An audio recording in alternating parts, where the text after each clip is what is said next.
You might be wondering how I got here, yeah? By 1944, the conflict over the plans for post-war Germany were already causing visible tensions among the Allied leaders. The Allied leaders attempted to resolve this conflict at the Tehran, Yalta, and Potsdam conferences, but their efforts were futile as the Allies marched into Germany from the west and the Soviets approached from the east. The two forces came to a standstill in Berlin. Although the conferences were meant to harbor cooperation, they only fostered divisions, eventually leading to the Cold War, and would ultimately determine the fate of post-war Germany, with Berlin at the epicenter of the conflict for the next 40 years. In 1945, the Allies formally met twice to discuss the plan for post-war Germany, at the Yalta Conference in February and the Potsdam Conference later in July of that year. They agreed to the partition of Berlin into 4 sectors and the split of the country into East and West Germany. We want one thing, or 3 things really, is denazification, division, and demilitarization. So that's kind of what we came here demanding. I think we all agree on that. We all agree that Germany needs to pay for what they did in World War II, and that we need to keep the peace after all of the horror that came from World War II. World War II.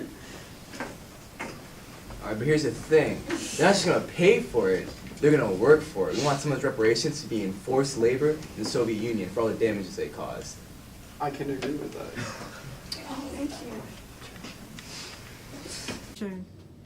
Please state your name and occupation. Heinz Doofenshmirtz. I was a steel mill worker. How was life after the blockade was set up? Life was hard. I missed my wife and kids. I left for West Berlin to find work and got trapped on the other side because the blockade went up.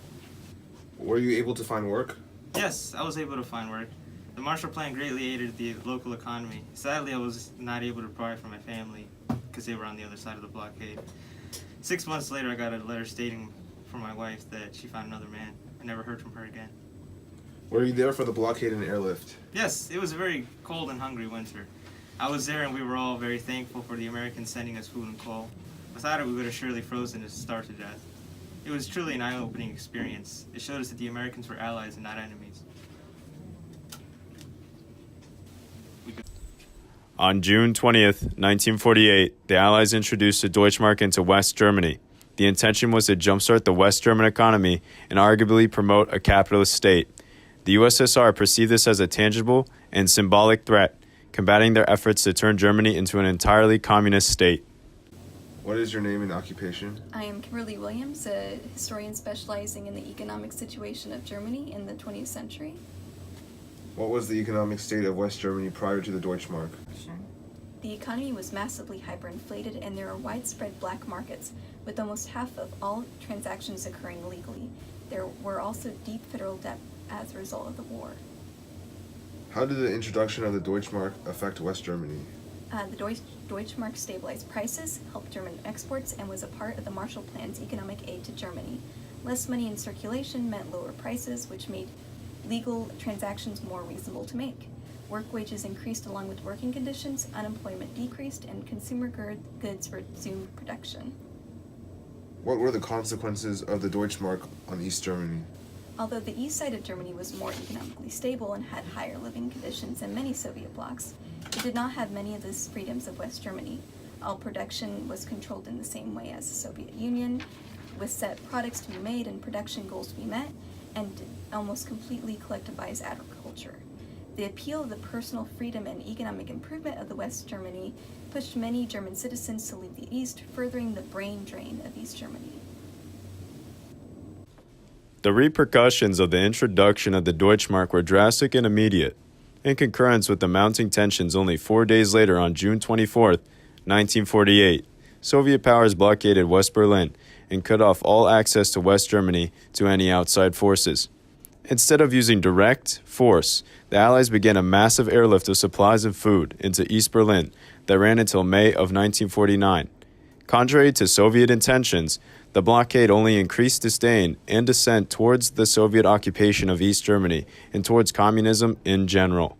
Furthermore, it only heightened the image of Western powers as heroes and the Soviet Union as the enemy. What's your name? My name is Nathan Teller. What was your occupation during the Berlin blockade? My occupation during the Berlin blockade was I was deployed to Great Britain as a pilot to attack the Soviets in Germany. And after... What's your name? My name is Scott Goshniak. What was your occupation during the Berlin blockade?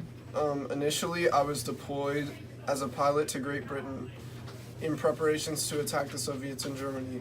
After the blockade was enacted, my comrades and I in the Air Force were on high alert when we left our base in North Carolina to Great Britain, and we believed that conflict in Germany was inevitable.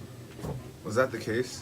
To my surprise, no. The conflict was avoided, and my mission changed from a bombing raid to a humanitarian aid mission to help the people of West Berlin.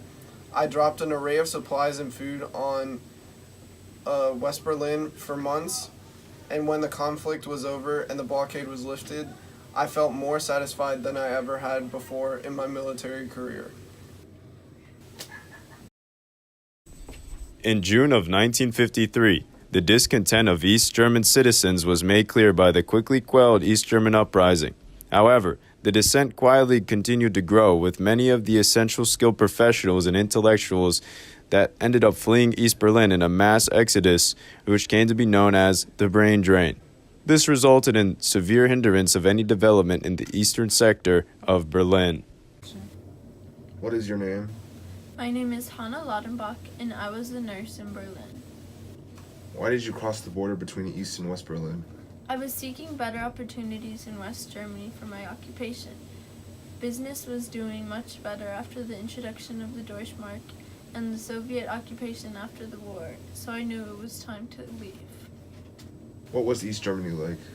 East Germany was awful because all of the doctors where I was working left. I wasn't able to care for my patients, so I decided that I could help more people in West Germany. Also, I felt as if I had to live a double life and keep my true opinions to myself out of fear that I would be reported. Do you regret leaving everyone behind? No, I had to do what I knew would be best for me. Did you think more people would follow and come to West Germany? I definitely thought other young people would follow. There was so much more opportunity here in West Germany. We did not know what the communists would do, if anything, to stop us. The death of Stalin in March 1953 created a political storm in the USSR as they struggled to find a new leader. The hectic political climate in the USSR created the perfect opportunity for further emigration out of East Berlin as a result of the drastic economic, social, and political differences that were apparent to the East German citizens. 6 months after Stalin's death, Nikita Khrushchev emerged as the leader of the Soviet Union. The brain drain continued to intensify until approximately 20% of East German population had fled to the booming economy of West Germany. It then became apparent to the Soviets in the late 50s that they were losing the propaganda war in Germany. This realization ultimately led to the beginning of the construction of the Berlin Wall on August 13, 1961. What's your name? My name is Klaus Müller. Where are you from, Klaus? I grew up in a small town outside Leipzig in what was at the time East Germany. Why did you travel to Berlin? Yeah, so when I was growing up in East Germany, the conditions weren't exactly spectacular, yeah. So, the Soviets, they took all the machinery from our little textile factory, yeah, and there were no jobs, so I had to go find work in Berlin. Were you able to find work? No, Berlin was just as bad, if not worse, yeah, so I did start to hear some rumors about the West, so I decided that's where I'd go. What was stopping you? Well, the border was, truly impenetrable, yeah. My only chance would be to get into West Berlin.